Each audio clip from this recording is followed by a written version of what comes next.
The dirt was still fresh when I saw the tiny paw sticking out of the ground. My hands were shaking as I dropped my duffel bag on the overgrown grass of what used to be my childhood home. And for a moment, I thought I was seeing things. 3 tours in Afghanistan, countless sleepless nights, and the weight of coming home to an empty house after losing my father, while I was deployed, had left my mind playing tricks on me more often than I cared to admit. But this wasn't my imagination. There, in the far corner of the backyard where my dad used to grow tomatoes, a small, mud-caked paw was desperately clawing at the air above what looked like a shallow grave. The sight hit me harder than any roadside bomb ever had.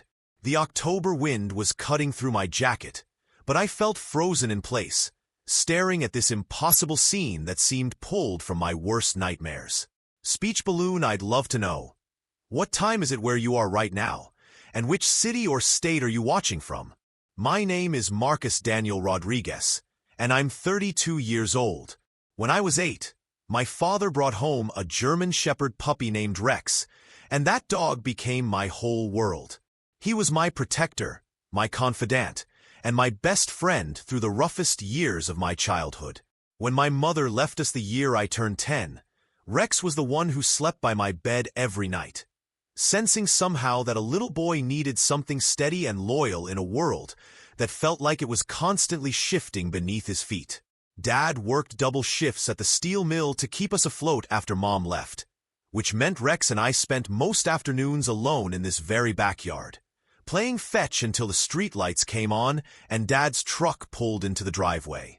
Rex taught me about loyalty, about unconditional love, about the kind of bond that doesn't require words to understand. When I skinned my knees falling off my bike, Rex would gently lick the wounds clean. When thunderstorms scared me awake at 3 in the morning, I'd find him already at my bedroom door, ready to stand guard against whatever monsters might be lurking in the darkness. When I enlisted at 18, leaving Rex behind was harder than saying goodbye to any girlfriend I'd ever had. Dad promised me he'd take care of him, and for 12 years, through every video call and every letter home, Rex was always there in the background, older and grayer, but still the same loyal companion I'd grown up with. His muzzle turned white with age, his steps became slower and more careful, but his eyes still lit up whenever he heard my voice crackling through the phone speaker. Rex passed away peacefully in his sleep just 2 months before Dad had his heart attack. I was somewhere in the mountains of Kandahar when I got the news about Rex, and I cried for the first time in years. My squad leader, Sergeant Williams, found me behind the supply tent, tears streaming down my face as I clutched my phone, staring at the photo Dad had sent of Rex's favorite tennis ball sitting empty in the backyard. He was a good dog, Williams said simply, and somehow those 4 words contained more comfort than all the sympathy cards I'd receive later. Then, 3 weeks later, another call came. Dad was gone too. Massive heart attack while he was watching television, probably thinking about Rex, probably missing me more than he'd ever let on during our conversations. The funeral happened without me because I couldn't get leave in time, and by the time I made it back to the States, everything I'd ever call home was nothing but memories and an empty house that smelled like medicine and loneliness. The house felt like a museum dedicated to a life I'd left behind. Dad's coffee cup still sat in the kitchen sink, half full of coffee that had long since grown cold and moldy. His reading glasses were folded on the table, next to a crossword puzzle he'd never finished. Rex's food and water bowls were still in their spot by the back door, and I'd found myself filling them with water out of habit before remembering that no one would ever drink from them again. I'd been discharged 2 weeks ago with an honorable discharge and enough savings to figure out what came next. The plan was simple. Clean out Dad's house, sell it, and start over somewhere new. Maybe Texas, maybe Colorado. Somewhere with wide open spaces where the sound of helicopters overhead wouldn't make me hit the ground, where I could breathe without feeling like someone was watching me through a sniper scope.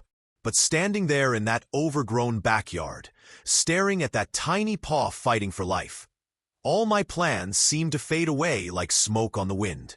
The afternoon sun was beating down mercilessly for October, and I could hear the faint whimpering coming from beneath the dirt. Someone had buried this puppy alive, and from the looks of the disturbed earth around the makeshift grave, it had been fighting to survive for who knows how long. The backyard looked nothing like I remembered from my childhood. Dad had stopped maintaining it after Rex died, and the grass had grown tall and wild. The tomato garden where he'd spent countless summer evenings had been reduced to brown, withered vines that looked like skeletal fingers reaching up from the earth. The whole place felt abandoned, forgotten, like a cemetery for dreams that had died along with the people who'd held them. The military taught me to assess situations quickly, to make life-or-death decisions in seconds, but nothing had prepared me for this moment. My hands were already moving before my brain caught up, dropping to my knees in the dirt that was probably mixed with fertilizer made from my father's ashes. He'd always joked about wanting to be scattered in his garden, about becoming part of the soil that grew the vegetables he loved so much. The irony wasn't lost on me that I was digging for life in the same earth where he'd planned to rest forever. As I started clawing at the dirt with my bare hands, the puppy's whimpering grew louder. It was barely audible, weak and desperate, but it was the most beautiful sound I'd heard since coming home. The earth was packed tight, compressed with the weight of someone's deliberate cruelty, and my fingers were bleeding by the time I'd cleared enough space to see a tiny black and tan face covered in mud and tears. It was a German Shepherd puppy, maybe 8 weeks old, with eyes that reminded me so much of Rex's that I felt my chest tighten with a grief so sharp it took my breath away. Those eyes were cloudy with dehydration and fear, but they locked onto mine with an intensity that cut straight through all the walls I'd built around my heart during 3 tours of duty. In that moment, looking into those desperate, hopeful eyes, I saw my own reflection, my own desperate need to be saved from the grave I'd been digging for myself since coming home. The puppy was buried up to its neck, packed in so tightly that I could see it had been fighting against the suffocating earth for a long time. Its tiny body was trembling, and I could count every rib through its matted fur. The sight made me want to vomit, made me want to scream, made me want to find whoever had done this and show them exactly what it felt like to be helpless and buried alive. Whoever had done this hadn't just been cruel. They'd been sadistic, burying the animal deep enough to prevent escape, but shallow enough to prolong the suffering. It was torture in its purest form. The kind of calculated cruelty that spoke to something fundamentally broken in the human soul. I'd seen similar things in Afghanistan, evidence of what people were capable of when they stopped seeing other living creatures as worthy of compassion. My training kicked in as I carefully but quickly began digging around the puppy's body, talking to it in the same soft voice I'd used with Rex when he was scared during thunderstorms. "Easy there, little one. I've got you. You're safe now. Nobody's going to hurt you anymore. I promise you, I'm going to get you out of there. And then I'm going to make sure whoever did this pays for what they've done." The puppy's eyes never left mine as I worked, and I could see something in them that I recognized from my own mirror during the hardest nights overseas. It was the look of someone who'd given up hope, but was desperately trying to find it again. It was the look of someone who'd been abandoned by the world, but still had enough fight left to try one more time. It was the look I'd been wearing for weeks, the expression of someone who wasn't sure if survival was worth the effort anymore. When I finally freed its front legs, the puppy immediately reached for me with weak, shaking paws. The gesture was so human, so full of gratitude and desperation, that I had to stop digging for a moment to wipe the tears from my eyes. This little creature had been buried alive, left to die in the most horrific way imaginable, and its first instinct upon being freed was to reach for the person helping it, to offer trust to someone who could just as easily cause more harm. The backyard was completely silent except for our breathing and the distant sound of traffic on the main road. The neighbors on either side had moved away years ago, leaving the whole street feeling like a ghost town. It was the perfect place for someone to commit this kind of cruelty without being seen or heard. The kind of isolated spot where screams would go unnoticed and suffering could continue indefinitely. As I continued digging, my mind raced with questions that made my stomach turn. Who would do this to a helpless animal? How long had this puppy been fighting for its life while I was on the other side of the world, sleeping in a warm bunk and eating hot meals? And why here, in my father's backyard? In the exact spot where he used to grow the vegetables he'd can every fall to get through the long Ohio winters. The puppy's breathing was shallow and labored, each breath a struggle that reminded me of wounded soldiers I'd seen fighting for their lives in field hospitals. I knew I was running out of time. Dehydration and stress could kill something this small within hours, and I had no idea how long it had been trapped in this earthen prison. My hands moved faster, more carefully, trying to free its body without causing more trauma to its already weakened system. The soil around the puppy's body was different from the rest of the backyard, darker and more compact, as if it had been dug up and refilled recently. Someone had taken time to plan this, to prepare the grave, to ensure that the puppy would suffer as long as possible before dying. The premeditation of it made my hands shake with rage, made me want to abandon the careful excavation and just rip the earth apart with my bare hands.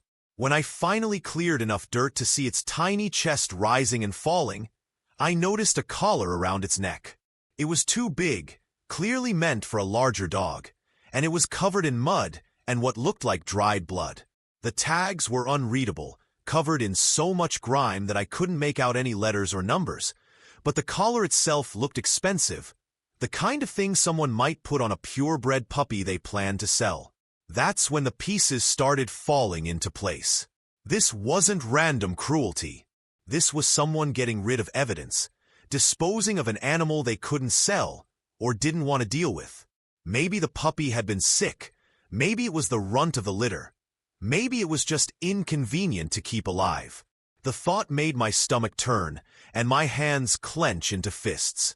I'd seen a lot of evil in the world, but there was something particularly sickening about someone who would torture an innocent animal for convenience. The puppy's whimpering had gotten quieter, and I realized it was losing consciousness. Its little head kept lolling to one side, and its breathing was becoming more erratic. I had to move faster, but I also had to be careful not to injure it further. My hands were covered in blood from the sharp rocks in the soil, and sweat was pouring down my face despite the cool October air. As I dug deeper, I discovered that the puppy's back legs were trapped under a heavy piece of wood, probably placed there intentionally to prevent it from digging its way out.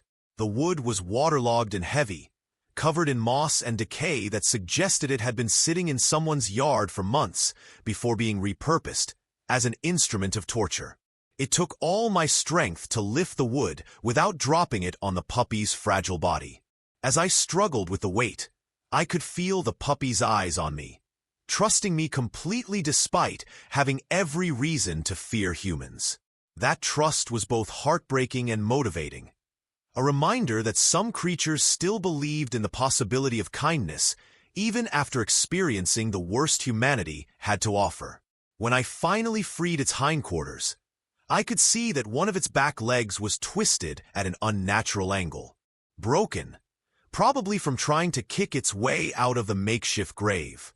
The leg hung limply, and I could see swelling around what was probably a fracture. The sight made me want to find whoever had done this and show them exactly what it felt like to be helpless and in pain. But right now, the only thing that mattered was getting this puppy the medical attention it needed. I gently scooped it up in my hands, amazed at how light it was, how small and fragile and perfect. It couldn't have weighed more than 5 pounds, and its little body felt like it was made of paper and hope.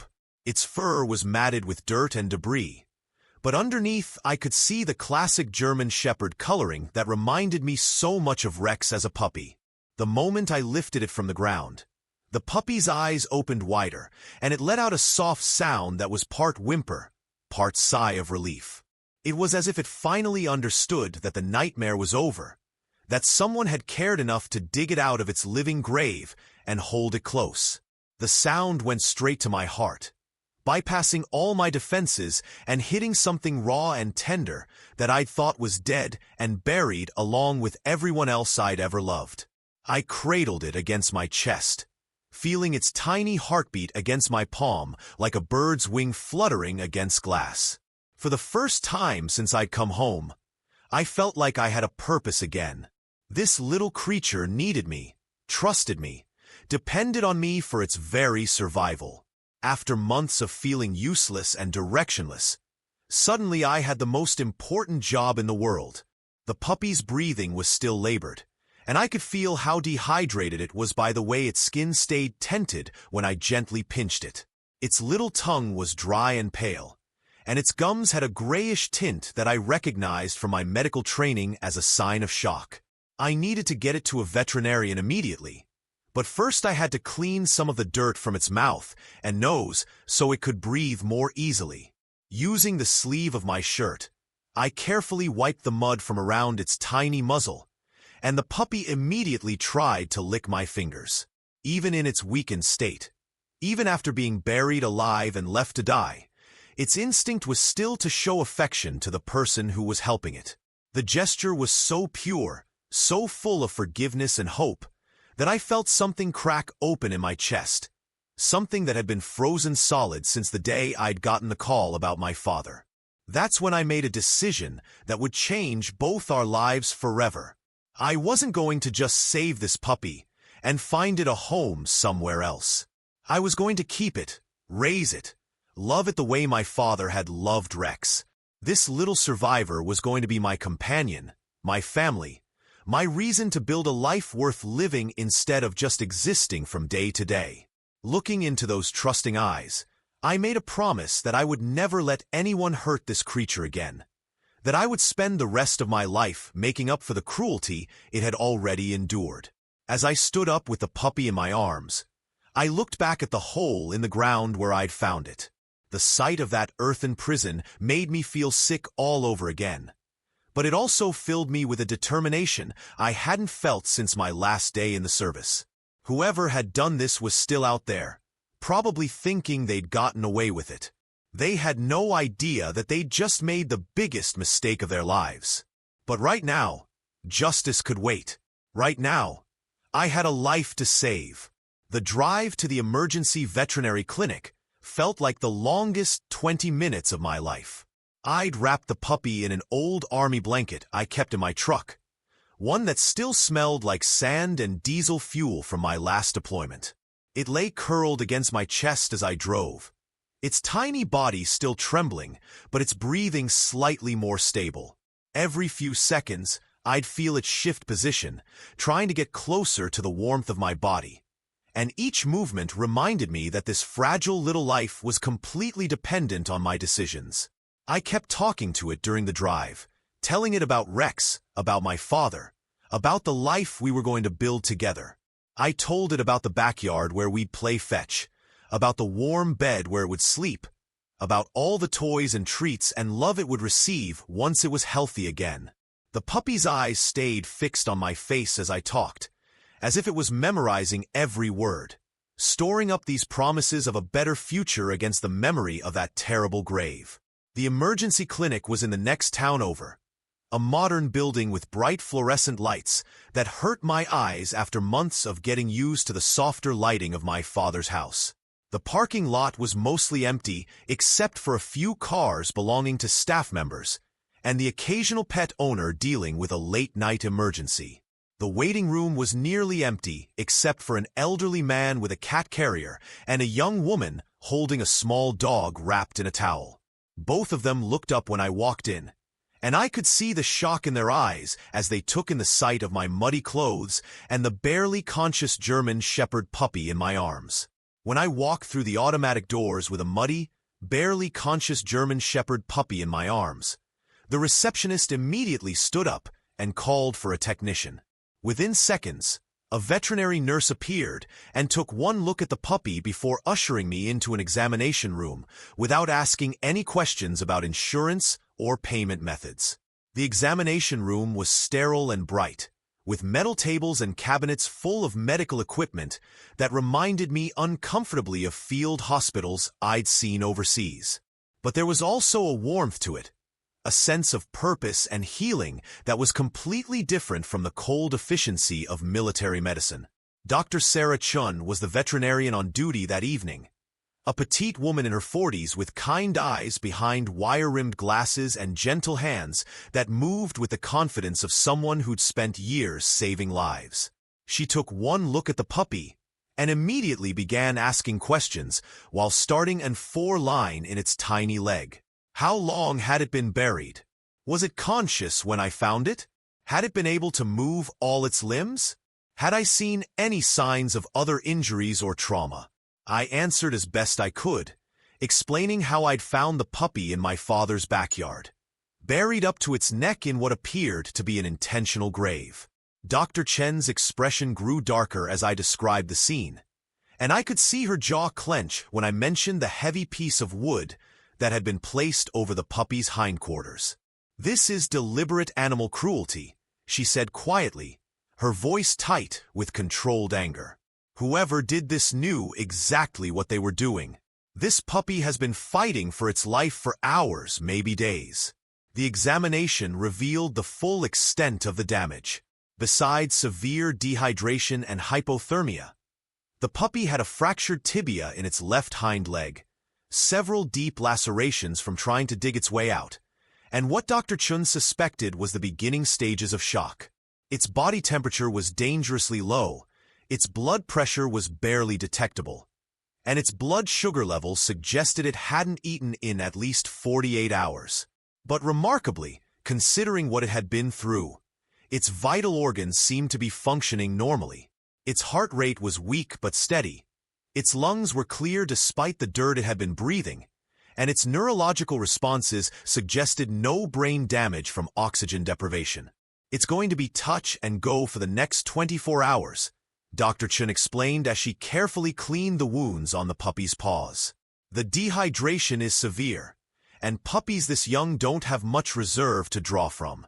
But it's a fighter, and that's working in its favor. This little one has a will to live that's stronger than anything I've seen in 20 years of veterinary medicine." As she worked, the puppy's eyes kept finding mine across the examination table.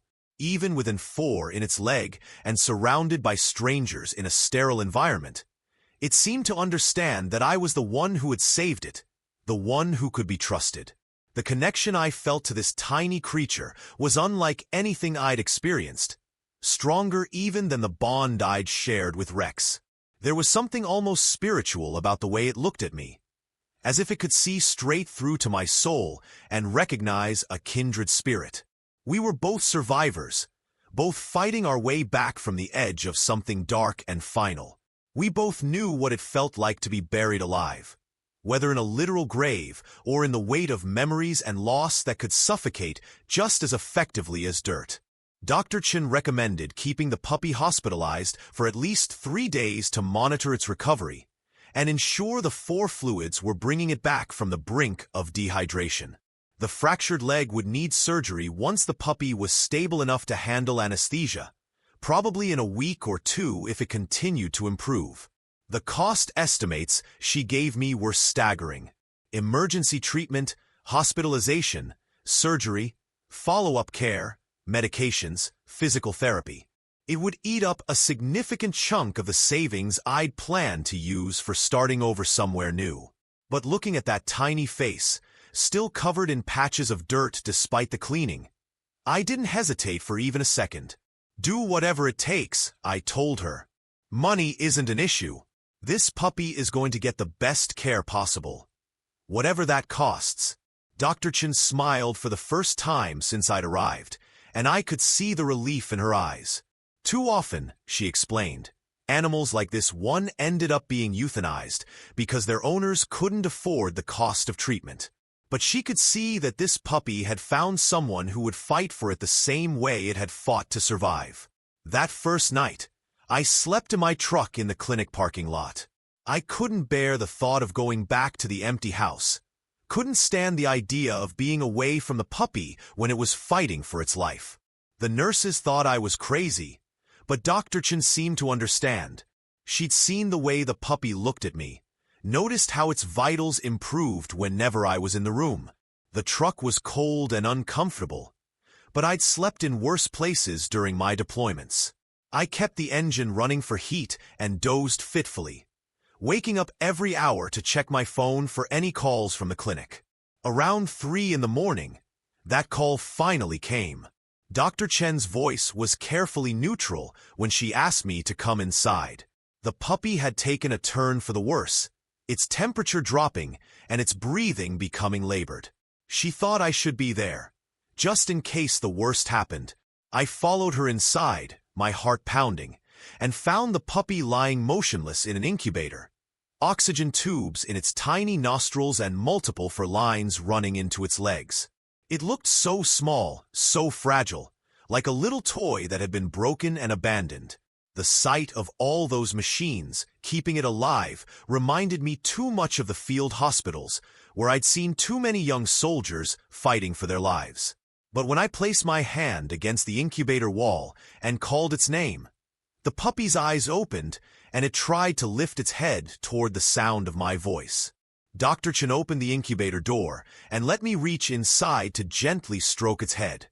And immediately its breathing became more regular. "Talk to it," she encouraged.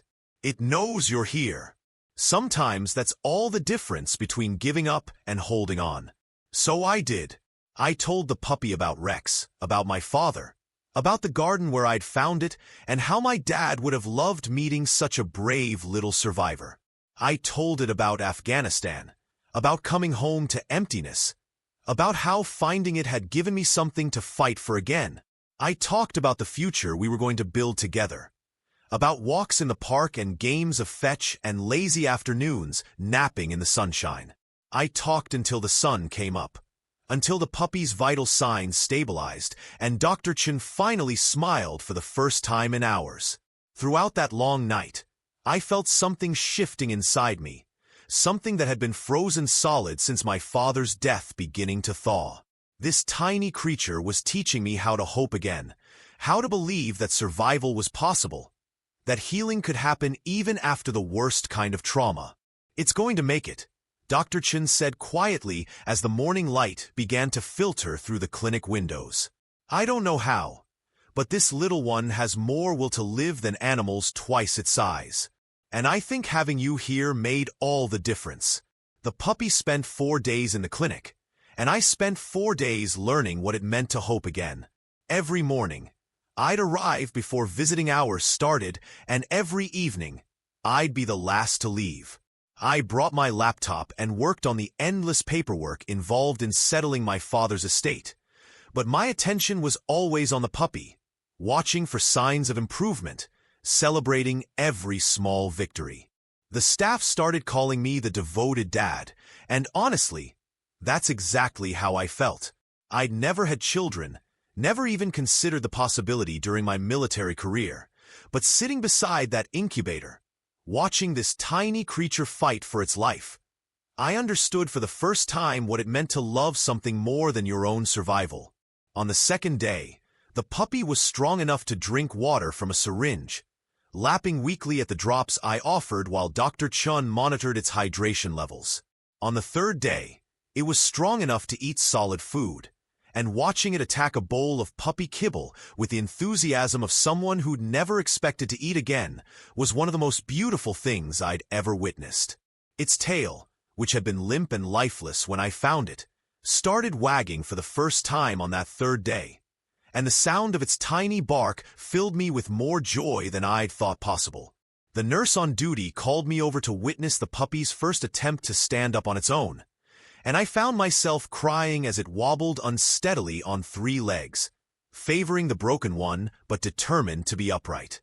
By the 4th day, it was clear that the puppy was going to make a full recovery. The fracture would heal with time and physical therapy, but Dr. Chun was confident that it would regain full use of the leg. More importantly, the psychological trauma seemed minimal. Despite everything it had endured, The puppy showed no signs of fear or aggression, only an almost desperate desire to be close to people, to give and receive affection. "It's remarkable," Dr. Chen told me as we watched the puppy playing with a small stuffed toy. "Most animals that have been through this kind of trauma show signs of PTSD, behavioral issues that can take months or years to resolve. But this little one seems to understand that what happened wasn't normal, wasn't something to expect from all humans. It's like it's already forgiven the world for what was done to it." When I finally brought it home, the first thing I did was show it around the backyard, carefully avoiding the area where I'd found it. I'd already filled in the hole and planted new grass seed, wanting to erase any trace of that horrible grave. The puppy, which I decided to name Hope, explored every inch of the yard with the curiosity of a healthy, happy animal. But when we got to the spot where the garden used to be, Hope stopped and sniffed the air thoughtfully. For a moment, I worried that it remembered that the trauma might come flooding back. Instead, Hope looked up at me and wagged its tail, as if to say thank you for bringing me home. The first few weeks were challenging in ways I hadn't expected. Hope couldn't be left alone for more than a few minutes without becoming anxious, so I found myself structuring my entire life around its needs. Sleep training, house training, basic obedience, socialization with other dogs and people. It was like having a newborn, except this newborn had survived something that would have broken most adults. The nightmares were the hardest part. Hope would wake up whimpering in the middle of the night, probably reliving those hours buried in the ground, and I'd find myself sitting on the kitchen floor at 2 in the morning, holding a trembling puppy and whispering reassurances that everything was safe now. But with each passing day, Hope grew stronger and more confident. The cast came off its leg after 6 weeks, and while it walked with a slight limp that would probably never completely disappear, it could run and play like any other puppy. More importantly, it began to trust the world again, to believe that not all humans were capable of the cruelty it had experienced. The transformation wasn't just happening in Hope, though. Taking care of something so completely dependent on me, something that looked at me like I was its whole world, was healing parts of me I didn't even know were broken. The nightmares that had plagued me since returning from deployment became less frequent. The anxiety that had made simple tasks feel overwhelming began to lift. For the first time since coming home, I had a routine that felt meaningful. Morning walks around the neighborhood, training sessions in the backyard, visits to the dog park where Hope slowly learned to trust other dogs and their owners. Hope needed consistency and patience, and providing those things gave me a sense of purpose I'd been missing since leaving the military. But I couldn't forget about the person who had tried to murder this innocent animal. During Hope's recovery, I'd done some investigating on my own, asking around the neighborhood, checking with local shelters and rescue groups, trying to piece together how a purebred German Shepherd puppy had ended up buried alive in my father's backyard. What I discovered made me angrier than I'd been since finding Hope in that grave. The neighbor 2 houses down, Mrs. Patterson, told me she'd seen a white pickup truck in my father's driveway several times in the weeks before I came home. The driver was a middle-aged man who'd claimed to be cleaning out the house for the family, but she'd noticed he'd been loading things into his truck rather than hauling them away. That's when I realized someone had been using my father's empty house as a base of operations for something illegal. I spent the next week investigating, talking to neighbors, checking with local pawn shops, following up on leads that eventually led me to a man named Dale Morrison. Morrison was a small-time criminal with a history of burglary and theft, but apparently he'd branched out into puppy mills, breeding expensive dogs in deplorable conditions and selling them to unsuspecting buyers. When puppies got sick or proved unsellable, he had his own brutal method of disposal. The local police weren't particularly interested in pursuing the case. A burglary that had happened months ago, with no witnesses and no proof beyond circumstantial evidence, wasn't high on their priority list. But I wasn't willing to let it go. Dale Morrison had made one crucial mistake when he decided to bury Hope alive in my father's backyard. He'd picked the wrong family to mess with, and he'd severely underestimated how far a soldier would go to protect something he loved. Finding Dale Morrison wasn't difficult. Men like him tend to follow predictable patterns, and 3 tours in Afghanistan had taught me a lot about tracking people who didn't want to be found. It took me less than a week to locate his apartment on the outskirts of town, a rundown complex where half the units were vacant and the other half were occupied by people who minded their own business. I spent 3 days watching his routine, learning his schedule, figuring out the best time to approach him. Not because I was planning anything violent, despite the rage that burned in my chest every time I looked at Hope's slight limp, but because I wanted to make sure our conversation would be private and uninterrupted. On a Thursday morning, when Morrison was loading stolen electronics into his white pickup truck, I walked up behind him and cleared my throat. When he turned around, I could see the exact moment he recognized me from the family photos that had been hanging in my father's house. "You're the son," he said, his voice carefully neutral. "I heard you were overseas." "Not anymore," I replied, stepping close enough that he could see I wasn't afraid of him. "We need to talk about what you did in my father's backyard." The conversation that followed was one of the most difficult of my life. Morrison initially tried to deny everything, claiming he'd never been on my father's property, never seen any puppy. But when I described finding Hope buried alive, when I told him about the weeks of recovery and the surgeries and the nightmares, something in his expression changed. "It was just supposed to die quick," he said finally, his voice barely above a whisper. "I didn't know it would. I didn't think it would take so long." The casual way he said it, like he was talking about disposing of garbage instead of torturing a living creature, made me want to grab him by the throat and show him exactly what it felt like to be helpless and afraid. But Hope had taught me something about mercy, about choosing compassion over revenge. Instead, I pulled out my phone and showed him a video I'd taken of Hope playing in the backyard the day before.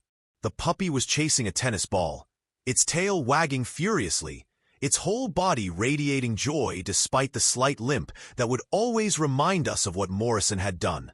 "This is what you tried to kill," I said quietly. "This innocent, loving animal that never did anything wrong except exist in a world where people like you think life is disposable." Morrison stared at the video for a long time, and I could see something cracking in his facade. Maybe it was guilt, maybe it was fear, or maybe it was just the realization that his actions had consequences beyond what he'd imagined. "What do you want?" he asked finally. "I want you to understand that every choice has a price," I told him. "And I want you to know that I'm going to make sure you pay yours." I didn't threaten him with violence. I didn't need to. Instead, I told him that I'd already compiled enough evidence of his burglary operation to send him to prison for years. Photos of stolen goods in his apartment, testimony from neighbors who'd seen his truck, financial records showing him selling items that didn't belong to him. But I also told him that I was willing to make a deal. "Turn yourself in to the police," I said. "Confess to the burglaries, return whatever stolen property you still have, and serve whatever sentence they give you.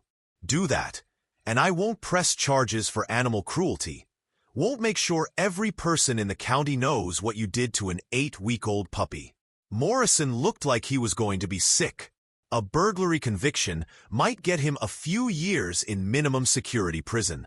Animal cruelty charges, especially something as heinous as burying a puppy alive, would follow him for the rest of his life. "You can't prove I did that," he said, but his voice lacked conviction. "Maybe not in court," I agreed. "But I don't need a court conviction to ruin your life. I just need to tell the truth to the right people." He took the deal. 3 days later, Dale Morrison walked into the police station and confessed to burglarizing 17 homes over a 6-month period. He returned thousands of dollars worth of stolen goods and was sentenced to 3 years in state prison. I never told anyone about our conversation in the parking lot. Never mentioned the puppy or the grave, or the choice I'd given him. Justice isn't always about punishment. Sometimes it's about making sure the right thing gets done, even if nobody else ever knows the whole story. Hope was 8 months old when Morrison went to prison, and by then the limp was barely noticeable unless you knew to look for it. The puppy I'd found fighting for its life in a shallow grave had grown into a beautiful, intelligent, incredibly loving dog who brought joy to everyone who met her. Yes, Hope turned out to be female, something we discovered during her space surgery. Dr. Chen laughed when she called to tell me, saying she should have realized earlier given how determined and stubborn the puppy had been during recovery. In my experience, she said, the females are always the real survivors. Hope's first birthday was also the anniversary of the day I'd found her, and I decided to mark the occasion by doing something I'd been putting off for months. I called the local German Shepherd Rescue and volunteered to foster other dogs who needed temporary homes while they recovered from trauma or waited for permanent families. The first dog they brought me was a 3-year-old male named Sergeant who'd been abandoned at a gas station with a note tied to his collar, saying his owner had died in a car accident. Sergeant was shut down, depressed, afraid to trust anyone after losing the only human he'd ever loved. Hope took one look at this sad, scared dog and appointed herself his therapist. She followed him everywhere, brought him toys, shared her food, and refused to let him isolate himself in the corner of the yard where he'd initially tried to hide. Within a week, Sergeant was playing again, and within a month, he'd been adopted by a retired veteran who'd lost his own dog to cancer. That's when I realized what my mission was going to be.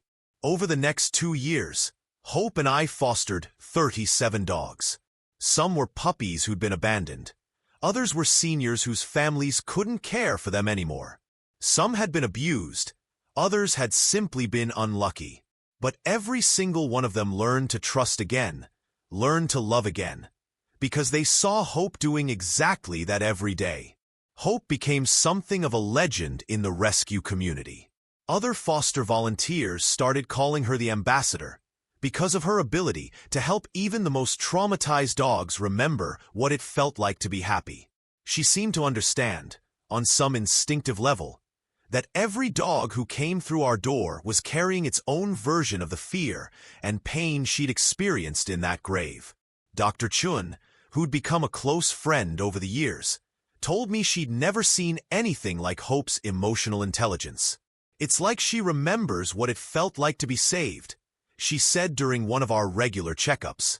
And now she wants to be part of saving others. The work wasn't always easy. Some dogs took months to trust humans again. Others had medical issues that required expensive treatment. A few were too damaged, physically or emotionally, to ever be placed in homes, and those became permanent members of our family. But watching a dog who'd given up on life start wagging its tail again, seeing a puppy who'd been starved begin to play with toys, witnessing the moment when a scared, shut-down animal decided to trust one more time, those moments made every challenge worth it. Hope turned 3 on the anniversary of the day I'd found her, and we celebrated by having what I called a graduation party for the 6 dogs we'd successfully placed in homes that month. The backyard was full of happy, healthy dogs and their new families, all of them playing together in the same space where Hope had once been buried alive. Standing there, watching Hope race around the yard with a pack of dogs she'd helped heal, I thought about my father and wondered what he would have made of the life I'd built. I thought about Rex and how proud he would have been of Hope's gentle, nurturing spirit. I thought about the soldier I'd been when I came home, lost and angry and looking for a reason to keep going. I'd found that reason in a shallow grave, fighting for its life with nothing but determination and hope. And in saving that tiny puppy, I'd somehow managed to save myself. Hope lived to be 12 years old, which is a good long life for a German Shepherd, especially one who'd endured what she'd endured as a puppy. In her final years, she slowed down but never stopped working, never stopped welcoming new foster dogs with patience and love, never stopped showing the world that survival was possible, that healing was real, that hope was always worth fighting for. When Dr. Chen told me it was time to let her go, that the cancer had spread too far and keeping her alive would be cruel, I held Hope in my arms and whispered the same words I'd spoken to her in that emergency room 12 years earlier. You're safe now. Nobody's going to hurt you anymore. You're loved, you're valued, and you've made the world a better place just by being in it. She died peacefully on a sunny afternoon in May, surrounded by the dogs she'd helped heal and the humans who'd loved her. Her last act was to lick the tears from my face, as if to remind me that even in grief, even in loss, there was still love to be found. I buried her in the backyard, in the spot where my father's garden used to grow, where I'd found her fighting for her life all those years ago. But instead of a grave, I planted a tree, an oak that would grow tall and strong and provide shade for all the future foster dogs who would play in its shadow. The rescue work continues. Grace, the puppy Hope had claimed as family years earlier, has taken over Hope's role as the official greeter and healer of broken hearts. She doesn't have Hope's natural intuition, but she has her own gifts, her own way of showing scared animals that they're safe, that they're home. As I finish writing this story, there are 4 foster dogs sleeping in various corners of the house, all of them at different stages of healing, all of them learning to trust again. Tomorrow, a family is coming to meet Bruno, a senior pit bull who was found chained in a backyard with no shelter, no food, and no hope. Next week, we're expecting 3 puppies whose mother was hit by a car, leaving them orphaned at just 4 weeks old. The work never ends, and honestly, I wouldn't want it to. Every dog we save, every life we rebuild, every second chance we provide is a testament to Hope's legacy. Proof that even the worst circumstances can't destroy the capacity for love. Sometimes, late at night when the house is quiet, and I'm doing the final check to make sure all the dogs are comfortable, I can almost feel Hope's presence. Not in a supernatural way, but in the way that love persists even after loss, in the way that one small act of compassion can ripple outward and touch lives you'll never even know about. I think about the soldier I was when I came home from Afghanistan, angry and lost, and looking for something to make sense of a world that seemed to have gone mad. I think about finding that tiny paw in the dirt and making the choice to stop, to dig, to care about something other than my own pain. That choice changed everything. It led me to hope. Hope led me to healing. And healing led me to a life spent giving other creatures the same second chance I'd given her. It's not the life I planned when I was young, not the career I thought I'd have, or the future I'd imagined, but it's a life filled with purpose and meaning, and the daily miracle of watching broken things become whole again. The backyard where I found Hope buried alive is now filled with laughter and barking, and the sound of dogs who've remembered what it means to be happy. The oak tree I planted over her grave is growing strong, its branches reaching toward the sky like arms opened in welcome. And sometimes, on the quiet evenings when the light is just right and the world feels full of possibility, I swear I can see Hope running between those branches, still helping, still healing, still showing the world that no matter how dark things get, there's always room for one more miracle. In the end, that's what Hope taught me. That miracles aren't these grand, cosmic events that happen to other people in faraway places. They're small, everyday choices to care when caring is hard, to love when love is risky, to keep digging when everything tells you to walk away. Sometimes miracles look like a tiny paw fighting its way out of a grave. Sometimes they look like a broken soldier learning to trust again. Sometimes they look like a backyard full of dogs who've been given second chances and families who've been given the privilege of loving them. But they all start the same way, with someone deciding that one more life is worth saving, that one more chance is worth taking, that hope is always, always worth fighting for. Hope's story didn't end when she died. It continues in every dog we save, every family we help complete, every moment when love proves stronger than cruelty. It lives in the oak tree growing in my backyard, in the photos on my wall, in the way Grace greets each new foster dog with the same patient kindness Hope showed her all those years ago. And it lives in the knowledge that sometimes the most important thing you'll ever do is stop when you see a tiny paw fighting against impossible odds. Get down on your knees in the dirt and refuse to let another innocent life be lost on your watch. Because you never know when saving someone else might be exactly what you need to save yourself. That's the miracle Hope gave me. That's the gift that keeps giving, one rescued life at a time, one second chance at a time, one act of love at a time. Forever and always, that's Hope's legacy. And I couldn't be more honored to carry it forward.